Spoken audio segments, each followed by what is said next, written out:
Dear students, आज हम chapter number 18 electronics की एक्सरसाइज करेंगे। इसके शॉर्ट क्वेश्चंस को सॉल्व करेंगे और न्यूमेरिकल्स को हल करेंगे। तो पहला शॉर्ट क्वेश्चन है, how does the motion of electron in N type substance differ from motion of hole in p type substance. तो आप सारे बच्चे जानते हैं कि एन टाइप मटेरियल में जो होता है, जो मेजॉरिटी चार्ज कैरियर्स होते हैं वो इलेक्ट्रॉन्स होते हैं, और जो पी टाइप मटेरियल होता है इसमें मेजॉरिटी चार्ज कैरियर्स होल होते हैं। अब इलेक्ट्रॉन पे नेगेटिव चार्ज होता है, जबकि होल को हम पॉजिटिवली चार्ज पार्टिकल के तौर पे अज्यूम करते हैं। अब इलेक्ट्रॉन जो होते हैं ये हमारे कहाँ पे होते हैं? जो इलेक्ट्रॉन होते हैं ये कंडक्शन बैंड में होते हैं, जबकि जो होल होते हैं वो वैलेंस बैंड में होते हैं। अगर हम इलेक्ट्रिक फील्ड अप्लाई करेंगे, यानी कि एक तरफ बैटरी का पॉजिटिव टर्मिनल रखें और एक तरफ बैटरी का नेगेटिव टर्मिनल, तो जो इलेक्ट्रॉन है वो नेगेटिव चार्ज की वजह से पॉजिटिव टर्मिनल की तरफ ड्रिफ्ट होंगे, और जो होल है वो being a positive charge particle वो नेगेटिव प्लेट की तरफ ड्रिफ्ट होंगे। तो इसका आंसर आप ऐसे लिखोगे कि in N type material n electron are the majority charge carriers and they move in conduction band. When a battery is connected across the p-n junction, they drift towards the positive terminal of the battery. और इसी तरह p type material में जो majority charge carriers होते हैं वो whole होते हैं, और ये वैलेंस बैंड में मूव करते हैं, और जब हम बैटरी कनेक्ट करते हैं तो ये किधर ड्रिफ्ट करते हैं? Negative terminal of the battery की तरफ। सेकंड क्वेश्चन है, what is the net charge on a N type और a P type substance. Dear students, जैसा कि आप जानते हैं कि जो एन टाइप और पी टाइप मटेरियल होता है वो हम प्योर सेमीकंडक्टर जैसे कि सिलिकॉन में जो है ग्रुप 5 या ग्रुप 3 की इम्प्योरिटी एटम ऐड करके बनाते हैं। ग्रुप 3 का इम्प्योरिटी एटम ऐड करने से पी टाइप मटेरियल बनता है, ग्रुप 5 का एन टाइप। अब ये जो हम इम्प्योरिटी एटम ऐड करते हैं ग्रुप 5 या ग्रुप 3 के, ये न्यूट्रल एटम होते हैं, यानी कि इनमें पॉजिटिव और नेगेटिव चार्जेस की तादाद बराबर होती है, और सिलिकॉन भी जो होता है एज ए होल न्यूट्रल होता है। तो जब हम एक न्यूट्रल एटम सिलिकॉन में या ग्रुप 3 हो या चाहे ग्रुप 5 का हो डॉप करेंगे, तो उससे, क्योंकि वो न्यूट्रल एटम था उसमें प्रोटॉन्स और इलेक्ट्रॉन्स की तादाद बराबर थी, तो जब वो मटेरियल में जाएगा तो उससे जो एन टाइप या पी टाइप मटेरियल बनेगा उसमें भी प्रोटॉन्स और इलेक्ट्रॉन्स की टोटल तादाद बराबर ही रहेगी। तो लिहाजा नेट चार्ज जो मटेरियल का होगा वो जीरो रहेगा। उसका आंसर आप ऐसे लिखोगे कि when we dope a pentavalent impurity in a pure semiconductor, it becomes n-type material, and when we dope trivalent impurity atom, it becomes p-type semiconductor। यानी कि जब हम पेंटा या ग्रुप 5 का इम्प्योरिटी डालते हैं तो एन टाइप मटेरियल बनता है, ग्रुप 3 की डालते हैं तो पी टाइप मटेरियल बनता है। These impurity atoms are electrically neutral। ये जो हम impurity atoms डालते हैं ये electrically neutral होते हैं। They have equal number of protons and electrons, क्योंकि इनमें protons और electrons की तादाद बराबर होती है। As a result, the net charge on n-type or p-type substance is zero, having equal number of positive protons या positive charges and electrons negative charges। तो लिहाजा वो जो n टाइप या p टाइप मटेरियल बनता है तो उसमें नेट चार्ज जीरो होता है। The anode of a diode is 0.2 volt positive with respect to its cathode. Is it forward bias? जैसा कि आप जानते हैं कि अगर डायोड के एनोड का पोटेंशियल हाई हो और कैथोड का लो हो, ठीक है, तो हम कहते हैं ये फॉरवर्ड बाइस है। तो अब क्योंकि एनोड का पोटेंशियल 0.2 वोल्ट ज़्यादा है कैथोड से, तो लिहाजा ये फॉरवर्ड बाइस होगा। तो इसका जवाब होगा yes, it is forward bias because the potential of anode is higher than the cathode. लेकिन आप जानते हैं कि प्रैक्टिकली जो सिलिकॉन डायोड होता है उसको कंडक्ट करने के लिए कम से कम ये जो पोटेंशियल डिफरेंस है 0.7 वोल्ट होना चाहिए, और जर्मेनियम के लिए 0.3 वोल्ट होना चाहिए। तो प्रैक्टिकली ये जो पोटेंशियल डिफरेंस है सिलिकॉन और जर्मेनियम के डायोड्स में कोई करंट फ्लो नहीं करवाएगा।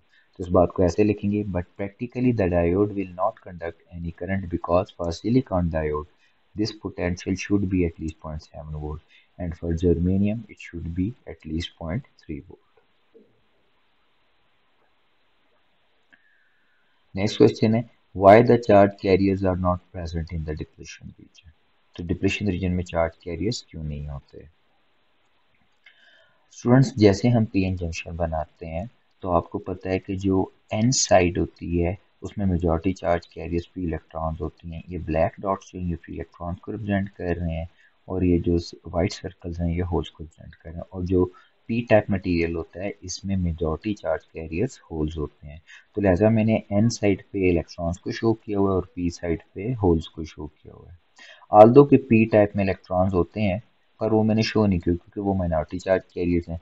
इसी तरह एन टाइप में होल्स भी होते हैं क्योंकि वो माइनॉरिटी चार्ज कैरियर हैं तो हमने शो नहीं किया हुआ है। तो हमने इस डायग्राम में सिर्फ मेजॉरिटी चार्ज कैरियर्स को शो किया हुआ है। अब होता क्या है कि जैसे ही हम सिलिकॉन की एक साइड को एन टाइप बना लें एक साइड को पी टाइप बना लें तो डिफ्यूजन की वजह से जो इलेक्ट्रॉन्स हैं वो पी टाइप में इंटर हो जाएंगे। और जैसे ही इलेक्ट्रॉन पी टाइप में इंटर होंगे तो यहाँ से इलेक्ट्रॉन्स इन होल्स के साथ रिकम्बाइन हो जाएंगे आके। अब पहले आपको पता है कि ये दोनों साइड्स न्यूट्रल थी इलेक्ट्रिकली, लेकिन जैसे ही अब इलेक्ट्रॉन जंक्शन क्रॉस करके होल के साथ रिकम्बाइन होगा तो क्या होगा कि जो इलेक्ट्रॉन इधर आएगा तो इलेक्ट्रॉन इधर आने की वजह से जैसे ही होल फिल हो जाएगा ट्राईवैलेंट इम्प्योरिटी का तो उस पर नेगेटिव चार्ज आ जाएगा, उसमें एक इलेक्ट्रॉन ज़्यादा हो जाएगा। और जहाँ से इलेक्ट्रॉन आया वहाँ पे डेफिशिएंसी ऑफ नेगेटिव चार्ज यहाँ पे क्या बन जाएगा पॉजिटिव आयन। तो इस तरह इलेक्ट्रॉन की शिफ्ट होने से पी साइड पे लेयर ऑफ नेगेटिव आयंस बनती जाएगी। यहाँ पे इलेक्ट्रॉन होल के साथ रिकम्बाइन हो जाएंगे और जहाँ से इलेक्ट्रॉन आए वहाँ पे इलेक्ट्रॉन की कमी की वजह से लेयर ऑफ पॉजिटिव आयंस बनती जाएंगी। इन पॉजिटिव और नेगेटिव आयंस की लेयर्स को हम कहते हैं डिप्लीशन रीजन। ठीक है। अब अगर आप इस रीजन में देखें तो इस रीजन में आपको फ्री इलेक्ट्रॉन्स भी नजर नहीं आ रहे और होल्स भी नजर नहीं आ रहे क्योंकि जो फ्री इलेक्ट्रॉन इस रीजन में थे वो पी टाइप में जाके होल्स के साथ रिकम्बाइन हो गए। तो इस तरह एन साइड से फ्री इलेक्ट्रॉन खत्म हो गए इस रीजन से में और पी साइड पे इस रीजन से होल्स खत्म हो गए। तो ये जो चार्ज फ्री या इलेक्ट्रॉन और होल्स के बगैर रीजन है सिर्फ आयंस के लेयर वाला रीजन है इसे हम डिप्लीशन रीजन कहते हैं। तो अब हम इसका जवाब कैसे लिखेंगे। In a PN junction due to diffusion of free electrons of N type region to the P type region कि पीएन जंक्शन में जब इलेक्ट्रॉन जो होते हैं एन टाइप से पी टाइप में चले जाते हैं जैसे इधर मैंने आपको शो किया है डिफ्यूजन की वजह से जब हम पीएन जंक्शन बनाते हैं तो इलेक्ट्रॉन जंक्शन को क्रॉस कर जाते हैं क्योंकि एन साइड पे इलेक्ट्रॉन ज्यादा होते हैं।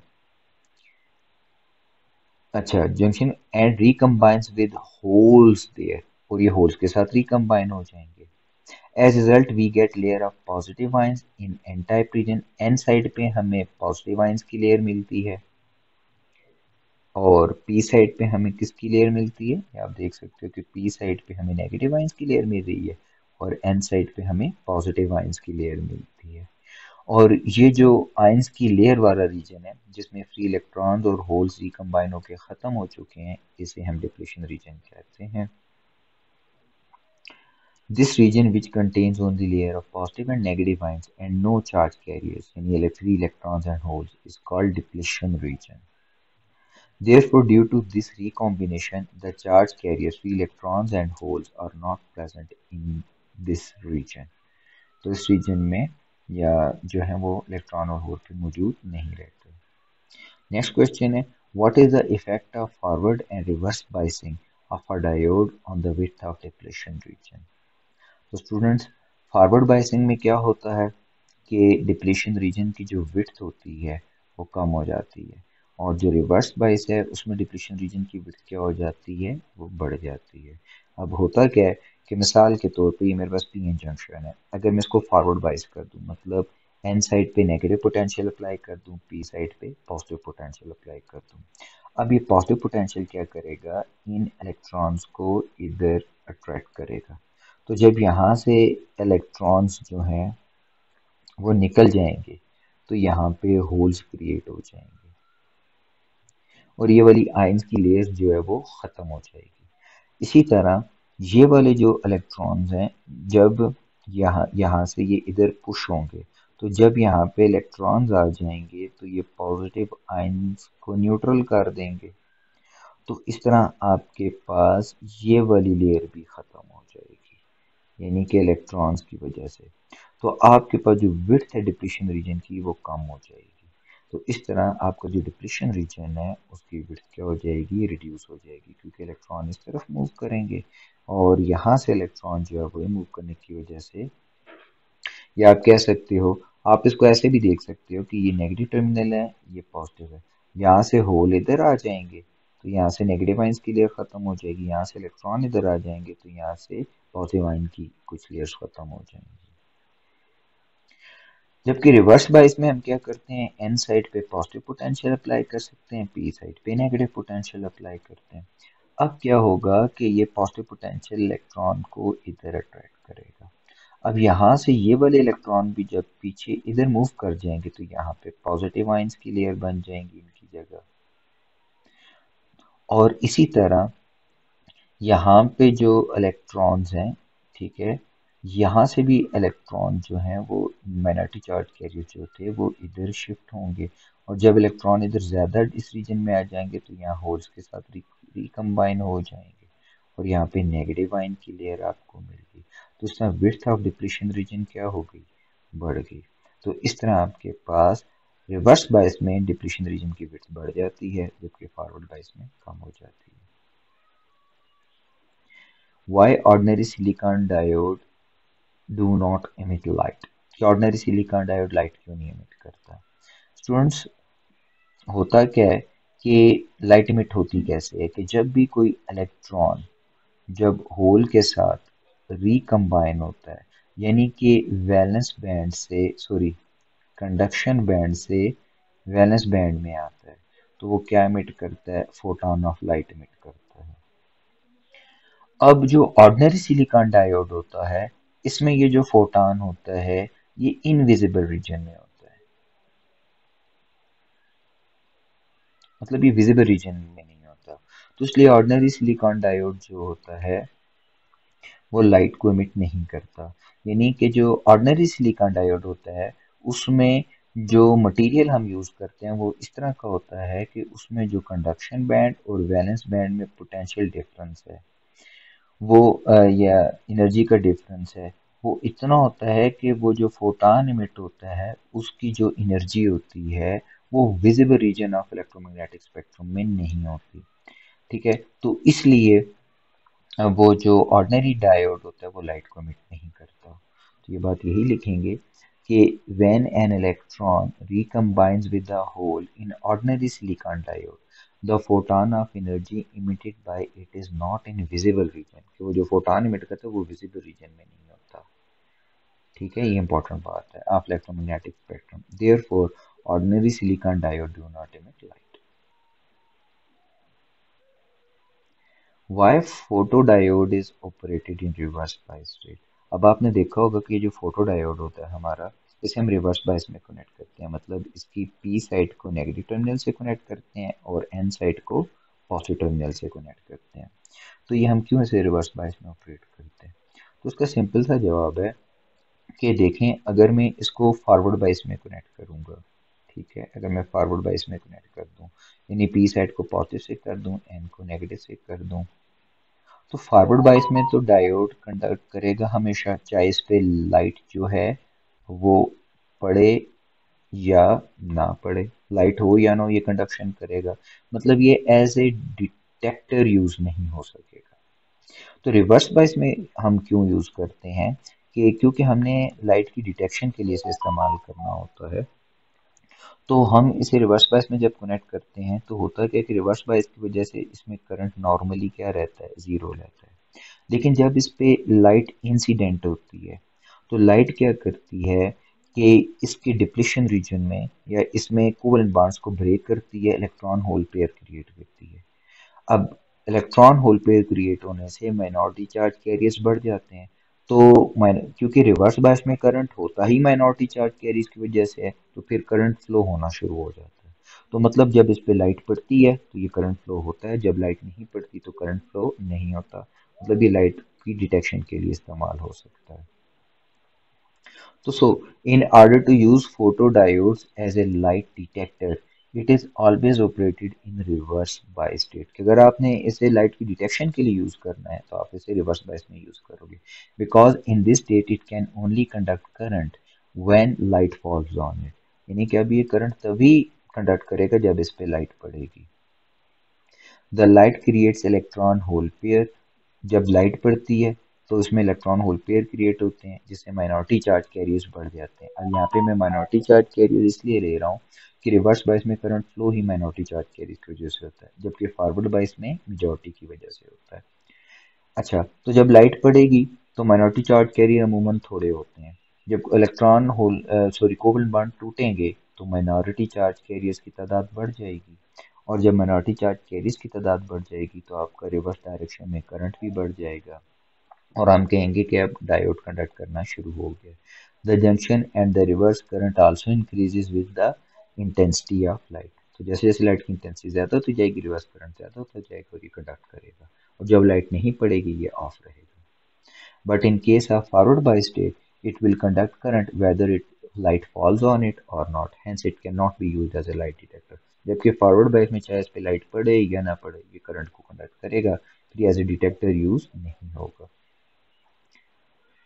नेक्स्ट क्वेश्चन है, why is the base current in a transistor very small, कि ट्रांजिस्टर में बेस करंट स्मॉल क्यों होता है। स्टूडेंट्स, अगर आप ट्रांजिस्टर देखें तो इसके तीन रीजन होते हैं, एक होता है इमीटर, ये बीच वाला बेस, और ये वाला कलेक्टर। अब अगर आप इसकी बाइसिंग को देखें तो जो इमीटर बेस जंक्शन होता है इसे हम फॉरवर्ड बाइस करते हैं। मतलब जैसे कि ये मेरे पास एनपीएन ट्रांजिस्टर है, तो आप देख सकते हैं कि मीटर बेस जंक्शन को फॉरवर्ड बायस करने के लिए इसके एन के साथ नेगेटिव और पी के साथ मैंने वीबीबी बैटरी कनेक्ट कर दी है, जबकि कलेक्टर बेस जंक्शन को हम रिवर्स बायस करते हैं। तो लिहाजा कलेक्टर एन रीजन के साथ बैटरी का पॉजिटिव टर्मिनल कनेक्टेड है और पी के साथ नेगेटिव, तो लिहाजा यहाँ पे लार्ज पॉजिटिव पोटेंशियल हम अप्लाई कर लेते हैं कलेक्टर बेस जंक्शन को रिवर्स बायस करने के लिए। तो ये इस तरह हम बायसिंग करते हैं। अब इसका इफेक्ट क्या होता है कि क्योंकि बेस एक तो होती बहुत थिन है, मतलब इसका 10⁻³ जो है, सॉरी 10⁻⁶ यानी माइक्रोमीटर में इसकी विड्थ होती है। कि पहली वजह तो यह है कि बेस जो है वो बहुत थिन होती है। अब इमीटर से जितने भी इलेक्ट्रॉन बेस में आएंगे, ठीक है, एक तो बेस थिन है, दूसरा लाइटली डॉप्ड है, तो लाइटली डॉप होने की वजह से बहुत कम इलेक्ट्रॉन इसमें रिकम्बाइन हो सकेंगे।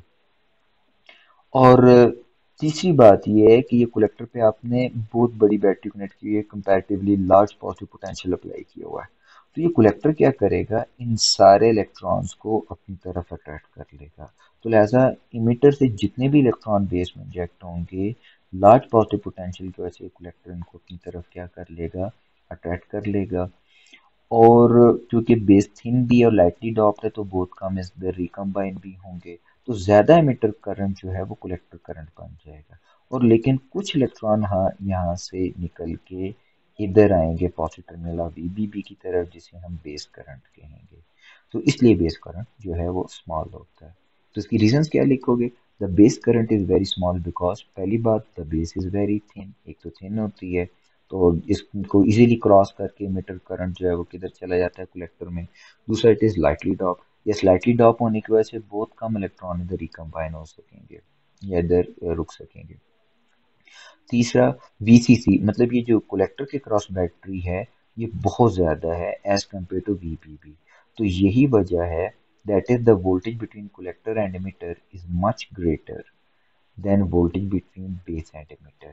सॉरी, कलेक्टर और बेस यहाँ पे होना चाहिए, कलेक्टर एंड बेस। अच्छा, तो ये कलेक्टर और बेस के दरमियान जो वोल्टेज है ये बहुत ज़्यादा है as compare to emitter and base. इस वजह से होता है कि therefore all the electrons emitted by emitter are attracted by the collector, so the base current is very small। तो जितने भी इलेक्ट्रॉन एमिटर एमिट करता है कलेक्टर उन्हें कलेक्ट कर लेता है, और यही वजह है कि बेस करंट स्मॉल होता है।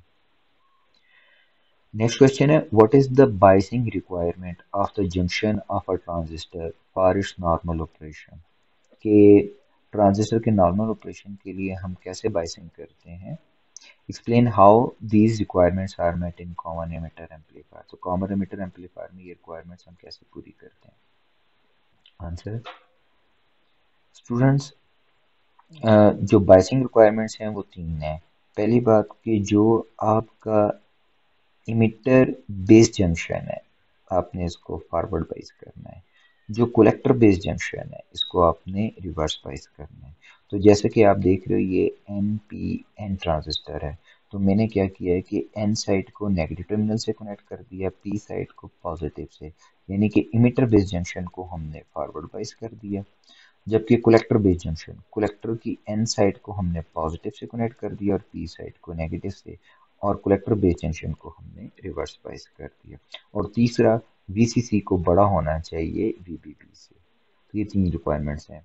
For normal base emitter junction should be forward बाइस, यानी इसको इमिटर बेस को फॉरवर्ड बाइस होना चाहिए। Collector base junction should be reverse bias, इसे रिवर्स बाइस होना चाहिए। और VCC must be greater than वीबीबी। तो ये तीन रिक्वायरमेंट्स हैं।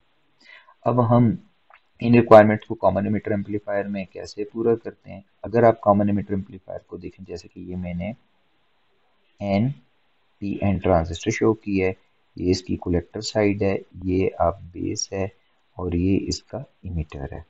ठीक है। तो अब कलेक्टर बेस जंक्शन को रिवर्स बाइस करने के लिए हमने एन साइड के साथ देखें बैटरी का पॉजिटिव टर्मिनल कनेक्ट किया हुआ है। तो इस तरह कलेक्टर बेस जंक्शन आपका क्या हो जाता है, रिवर्स बाइस हो जाता है। यानी कि हम, क्योंकि कॉमन एमिटर कॉन्फ़िगरेशन है, तो हम कलेक्टर और एमिटर के दरमियान वीसीसी को कनेक्ट करते हैं, और इस तरह कनेक्ट करते हैं कि कलेक्टर को आपने रिवर्स बाइस करना है, जैसे कि इनके एन साइड के साथ पॉजिटिव टर्मिनल।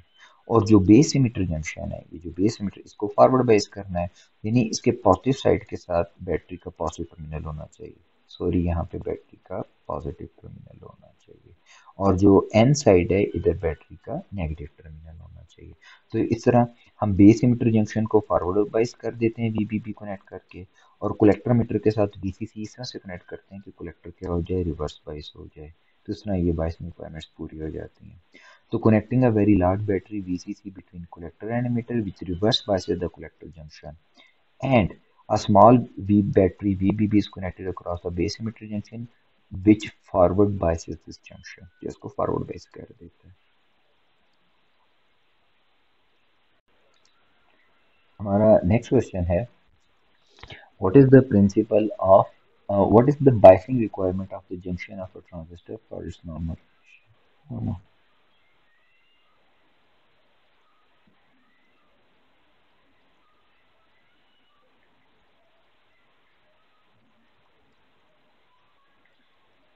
अच्छा, हमारा नेक्स्ट क्वेश्चन है 18.10, what is the principle of virtual ground, apply it to find the gain of an inverting amplifier. तो आपने इसे अप्लाई करके इन्वर्टिंग एम्पलीफायर का गेन फाइंड करना है। अच्छा, तो answer principle of virtual ground, ये स्टूडेंट्स, ये हमारा जो एम्पलीफायर, यहाँ पे आप देख सकते हैं कि ये हमारा एम्पलीफायर है, और इसकी हमने इन्वर्टिंग इनपुट पे इनपुट अप्लाई की हुई है। तो लिहाजा ये जो हमारा एम्पलीफायर है, ये इन्वर्टिंग एम्पलीफायर है। ठीक है। तो अब हमने क्या करना है कि और इसकी जो दूसरी इनपुट है, नॉन इन्वर्टिंग इनपुट है, इसको हमने ग्राउंड किया हुआ है। अब प्रिंसिपल ऑफ वर्चुअल ग्राउंड ये कहता है कि क्योंकि ऑपरेशनल एम्पलीफायर का गेन बहुत ज़्यादा हाई होता है, तो इसलिए ये जो इसकी V प्लस और ये जो V माइनस इनपुट्स हैं, ये हमेशा सेम रहती हैं। तो लिहाजा अगर आपने V प्लस को ग्राउंड किया हुआ है, यानी इसका पोटेंशियल ज़ीरो है, तो V माइनस वर्चुअली ग्राउंडेड होगी, यानी इसका भी पोटेंशियल ज़ीरो होगा। एक्चुअली तो ये ग्राउंड नहीं है, बट V प्लस के ग्राउंड की वजह से इसका पोटेंशियल भी ज़ीरो हो गया, तो हम कहते हैं ये वर्चुअली ग्राउंडेड है, और इस बात को हम कहते हैं प्रिंसिपल ऑफ वर्चुअल ग्राउंड। और हम इसे स्टेट ऐसे करेंगे कि due to high open loop gain of amplifier the inverting and non inverting inputs are virtually at the same potential. High gain की वजह से ये V प्लस और जो V माइनस होती हैं, ये तकरीबन एक सेम पोटेंशियल पे होती हैं। If the non inverting input of N operational amplifier is grounded, यानी कि अगर आपने V प्लस को ज़ीरो किया हुआ है, ठीक है, then the potential of inverting input is also zero. तो अगर ये ज़ीरो है, तो ये भी क्या होगा, ज़ीरो। ये ग्राउंडेड है, तो इसे हम कहेंगे ये वर्चुअली ग्राउंडेड है। It is virtually grounded, this is called principle of virtual ground. Explanation of virtual ground, the open loop gain of operational amplifier आपको पता ही होता है V not over V plus minus V minus, यानी कि output को हम divide कर देते हैं दोनों इनपुट्स के डिफरेंस के साथ। अब इसको मैं इधर ले आऊँ, इसको मैं इधर ले आऊँ, तो V plus minus V minus equal हो जाएगा V not over A O L. We know that AOL is very high of the order of 10 raised to power 5, कि जो ओपन लूप गेन होता है वो 10 raised to power 5 होता है, और V नॉट में है एनी वैल्यू, जबकि जो आउटपुट वोल्टेज होती है वो प्लस VCC और माइनस VCC के दरमियान होती है, जो अमूमन हम प्लस 12 और माइनस 12 लेते हैं, यानी कि V नॉट को आप 12 वोल्ट ले लें यहाँ पे, और AOL को 10 raised to power 5 ले लें। तो जब आप 12 को 10 raised to power 5 से डिवाइड करेंगे तो आपका आंसर आ जाएगा 0.00012 वोल्ट, यानी कि ये बहुत ही छोटी वोल्टेज है, ये तकरीबन 0.1 मिली वोल्ट बनता है, तो आप इसे निगलेक्ट कर सकते हैं। तो लिहाजा V plus minus V minus को आप ज़ीरो लिख सकते हैं, तो लिहाजा V प्लस किसके बराबर हो गया, V माइनस के। अगर आपका V प्लस ज़ीरो होगा तो V माइनस भी क्या होगा, ज़ीरो।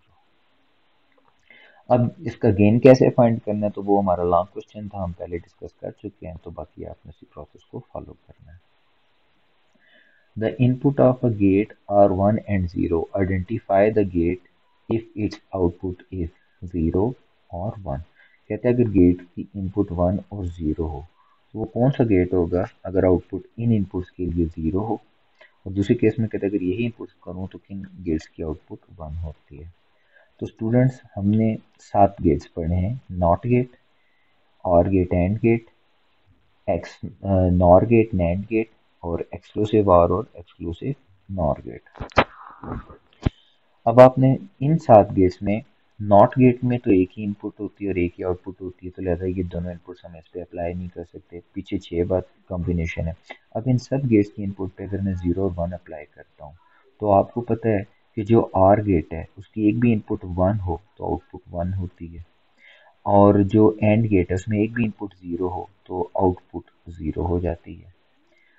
नॉर गेट की जो आउटपुट होती है वो आर का उलट होती है, यानी कि आर की अगर आउटपुट 1 है तो इसकी 0 होगी। इस तरह नैंड की आउटपुट जो होती है वो एंड का इनवर्स होती है, अगर एंड की इनपुट 0 है तो नैंड की इन्हीं इनपुट के लिए 1 हो जाएगी।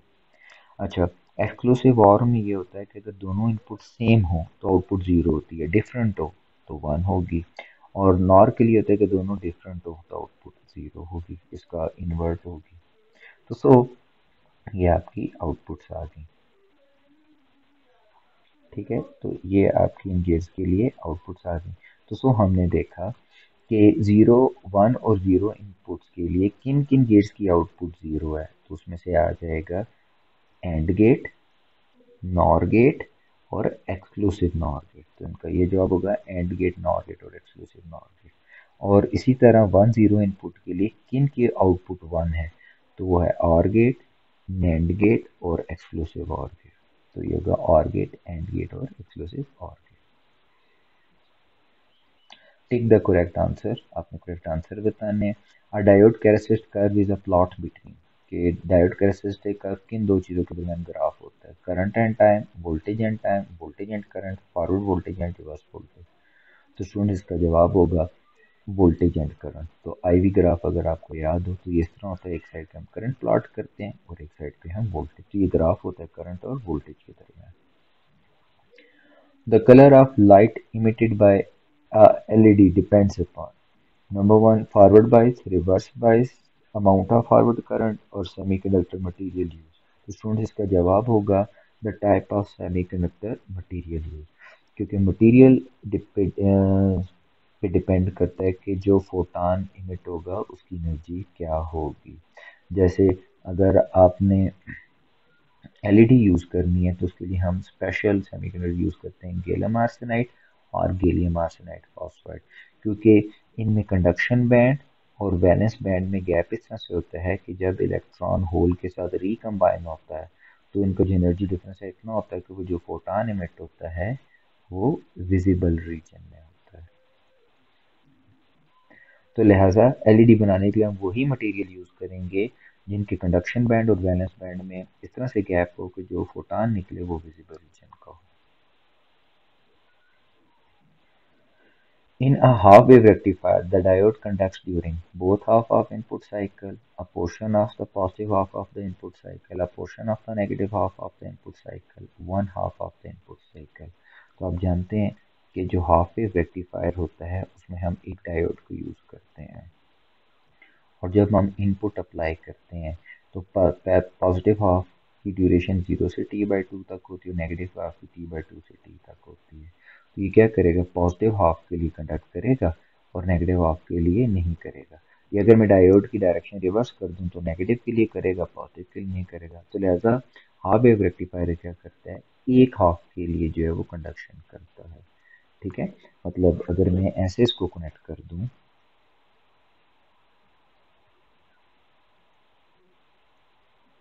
अब क्या होगा कि ये डायोड पॉजिटिव हाफ साइकिल के लिए रिवर्स बायस होगा और नेगेटिव हाफ साइकिल के लिए फॉरवर्ड से पॉजिटिव को कंडक्ट नहीं करेगा, नेगेटिव को कंडक्ट करेगा। तो सो डायोड क्या करता है, एक हाफ के लिए कंडक्ट करता है। ये हमारा आंसर हो गया। In a bridge rectifier figure 18.1, when Vi is positive at B, यानी B पॉइंट पे हम वोल्टेज को क्या कर दें, positive with respect to A, और A पे हम कर दें नेगेटिव। तो आपको पता है इसकी P साइड पॉजिटिव से कनेक्ट है, ये कंडक्ट करेगा। N साइड पॉजिटिव से कनेक्ट है, रिवर्स बायस हो जाएगा, नहीं करेगा। इसकी N साइड नेगेटिव से ये कंडक्ट करेगा, इसकी P साइड नेगेटिव से ये कंडक्ट नहीं करेगा। याद रखिएगा कि जो डायोड में एरो वाली साइड होती है P होती है, और जो लाइन होती है ये N साइड होती है। तो फॉरवर्ड बायस के लिए P को पॉजिटिव से और N को नेगेटिव से कनेक्ट होना चाहिए। तो इसलिए आप देख रहे हैं कि आपके कौन से डायोड कंडक्ट कर रहे हैं, D2 और D4। उसका जवाब क्या होगा इनमें से, D2 and D4।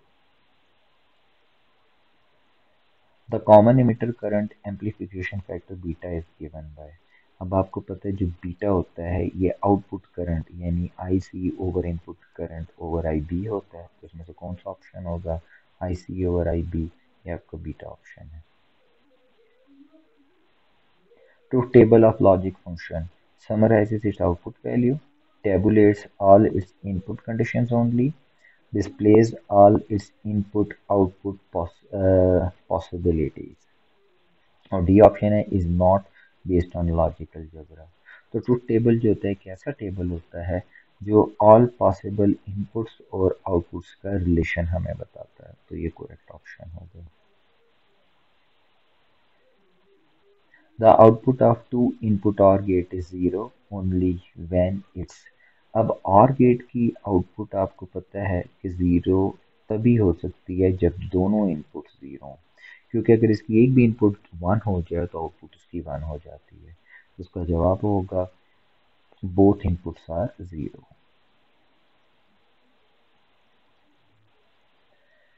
A two inputs NAND gate with input A and B has an output 0 if A is 0, B is 0, both A and B 0 A। Okay, अब NAND गेट जो होता है वो नॉट एंड ऑपरेशन परफॉर्म करता है। ठीक है, मतलब अगर मैं इसकी दोनों इनपुट 0 कर दूंगा तो इसकी आउटपुट 1 हो जाएगी, और अगर इसकी एक भी इनपुट 1 हुई तो आउटपुट जो होगी 0 1, यानी सॉरी इसमें ये था कि एक भी इनपुट 0 हो तो आउटपुट क्या हो जाएगी, 1 होगी। और अगर दोनों इनपुट्स में 1 करता हूँ, 1 1 1 होगा, तो आउटपुट इसकी क्या हो जाएगी, 0 हो जाएगी।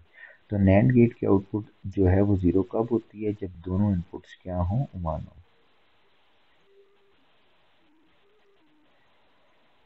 The truth table shown below is for exclusive NOR और एंड या NAND गेट। अब आप देख सकते हैं कि इस टेबल में दोनों इनपुट सेम हो तो आउटपुट 1 है, और दोनों इनपुट डिफरेंट हो तो आउटपुट 0 है। तो ये एक्सक्लूसिव NOR गेट का ट्रुथ टेबल है। अब हम न्यूमेरिकल्स पे मूव करते हैं। Okay, the current flowing into the base of a transistor is 100 microampere। आपको बेस करंट गिवन है 100 माइक्रोएम्पियर, जिसे हम 100 टेस्ट पर -6 लिख सकते हैं। फाइंड इट्स कलेक्टर करंट, आपने कलेक्टर करंट बताना है। It's emitter current I emitter current बताना है।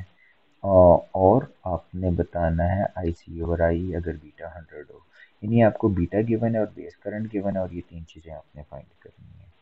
तो ट्रांजिस्टर के लिए आप जानते हो कि जो बीटा होता है वो IC ओवर IB होता है, ठीक है। और यहाँ से IC क्या हो जाएगा, बीटा IB। अब बीटा की वैल्यू आप जो है यहाँ पे बीटा भी आपको गिवन है और IB भी आपको गिवन है, दोनों वैल्यूज पुट करें तो ये 10 मिली एम्पेयर आ जाएगा। इसी तरह IE निकालने के लिए हमें पता है IE IC प्लस IB है, आपके पास IC भी है और IB भी है, दोनों की वैल्यूज पुट करके ऐड करें तो आपके पास IE आ जाएगा।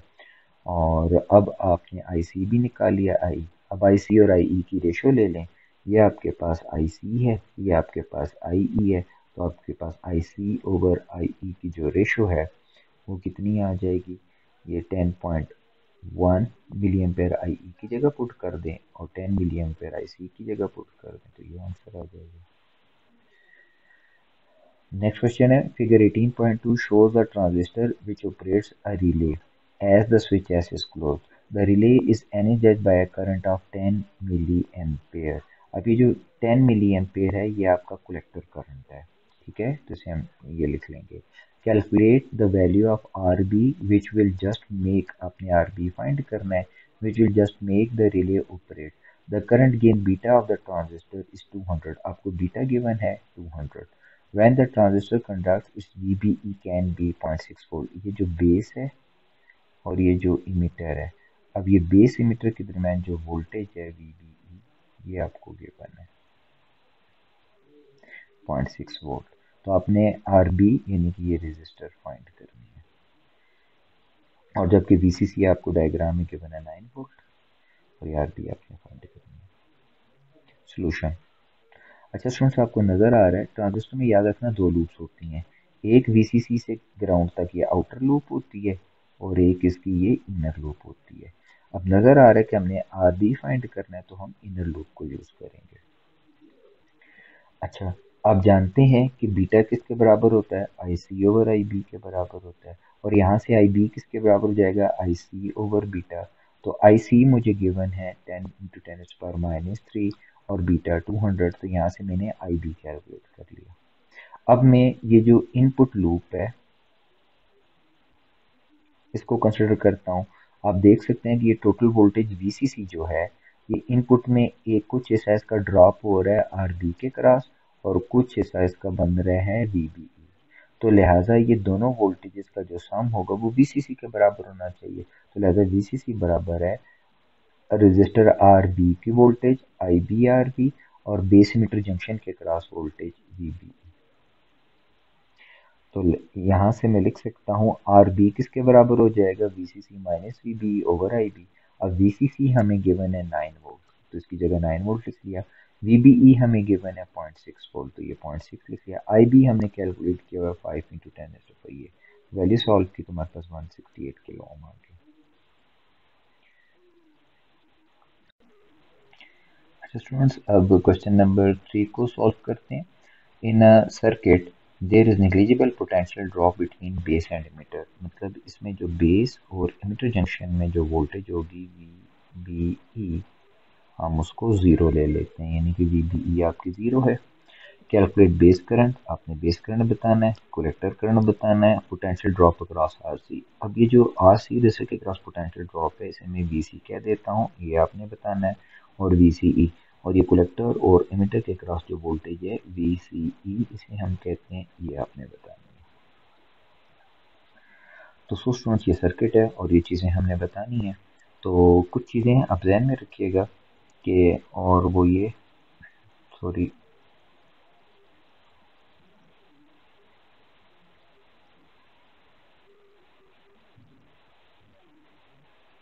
कि बीटा जो है ये 100 है, ये आगे यूज़ होना है, इसलिए मैं यहाँ पे लिख लेता हूँ कि बीटा की वैल्यू जो है वो हमारी 100 है, ठीक है।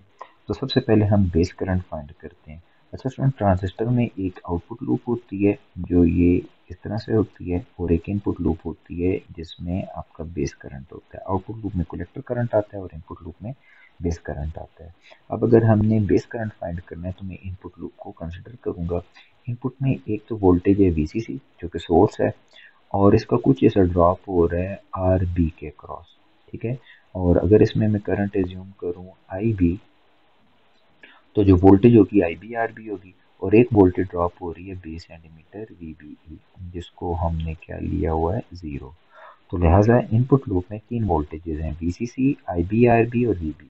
वी सी सोर्स वोल्टेज है, तो इन दोनों वोल्टेजेस ड्रॉप का सम सोर्स वोल्टेज के बराबर होना चाहिए। तो लिहाजा मैं लिख सकता हूँ V C C is equal to I B R B plus V B E. अब वी सी सी 9 वोल्ट है, वी बी ई 0 वोल्ट है, तो इन दोनों की वैल्यूज पुट कर दें, और यहाँ से 9 बराबर हो जाएगा आई बी आर बी के, और आई बी इक्वल हो जाएगा 9 over R B. R B 800 kilo ohm है, या 800 इंटू 10⁻³ वैल्यू पुट कर दें। इसे सॉल्व करें तो हमारे पास बेस करंट आ जाएगा 11.25 माइक्रो एम्पीयर। अब कलेक्टर करंट निकालने के लिए हम बीटा वाला फार्मूला यूज करेंगे कि beta is equal to I C over I B, या I C is equal to beta I B. तो आई बीटा 100 है, आई बी की वैल्यू हमें 11.25 10⁻⁻6 है, तो ये वैल्यूज पुट करके सॉल्व करेंगे तो हमारे पास आई सी आ जाएगा 1.125 मिली एम्पेयर्स।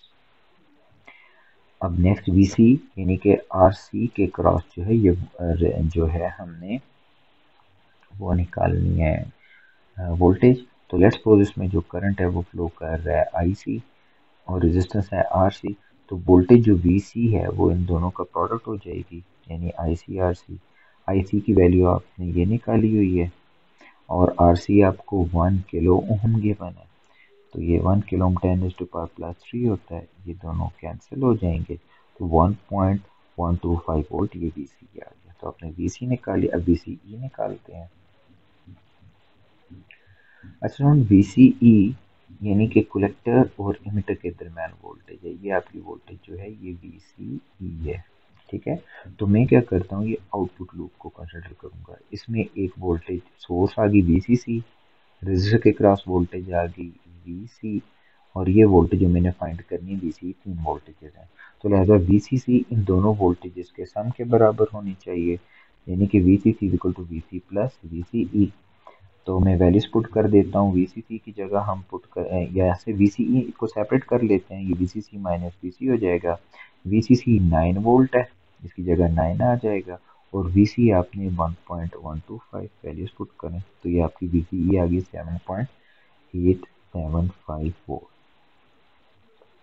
नेक्स्ट क्वेश्चन नंबर 4 कि calculate the output of operational amplifier. ये इसकी आउटपुट है वी नॉट, ये आपने फाइंड करनी है। इस रजिस्टर को मैं R1 कह देता हूँ, आपको R1 गिवन है 10 किलो ओम या 10 इंटू 10⁻³। इस रजिस्टर को हम R2 कह देते हैं 4 किलो ओम या 4 इंटू 10⁻³। इस रजिस्टर को हम R3 कह देते हैं 20 किलो ओम 20 इंटू 10⁻³। ओके, और ये जो वोल्टेज है इसको मैं V1 कह देता हूँ 5 वोल्ट, और इस वोल्टेज को मैं V2 कह देता हूँ -2 वोल्ट, और आपने ये आउटपुट वोल्टेज V0 को फाइंड करना है। चलिए कैसे सॉल्व करेंगे। स्टूडेंट्स, आपको पता है कि ये ऑपरेशनल एम्पलीफायर की नॉन इन्वर्टिंग इनपुट होती है और ये इन्वर्टिंग इनपुट होती है।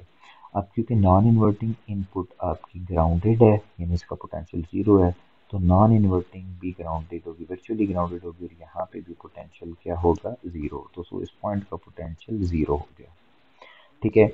ये आपकी रेजिस्टेंस R1 है, ये आपकी रेजिस्टेंस R2 है, ये आपकी रेजिस्टेंस R3 है, ठीक है। इस वोल्टेज को हमने V1 कहा, इस वोल्टेज को हमने V2 कहा।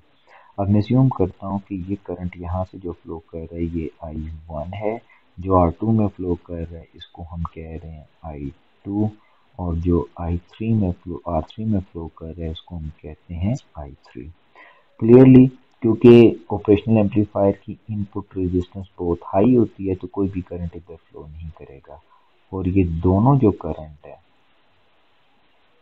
ये I3 बन जाएंगे। तो क्लियरली मैं लिख सकता हूँ कि जो मेरे पास I3 होगा वो बराबर होगा I2 प्लस I1 के।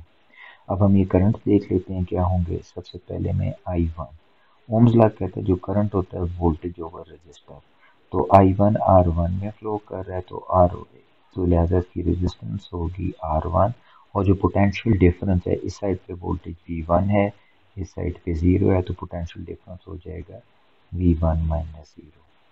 इसी तरह I2 जो है वो होगा, I2 R2 में फ्लो कर रहा है तो ये रेजिस्टेंस R2 और इसके क्रॉस पोटेंशियल डिफरेंस V2 और इस साइड पे 0 यानी V2 माइनस 0। और इसी तरह I3 की अगर मैं बात करूं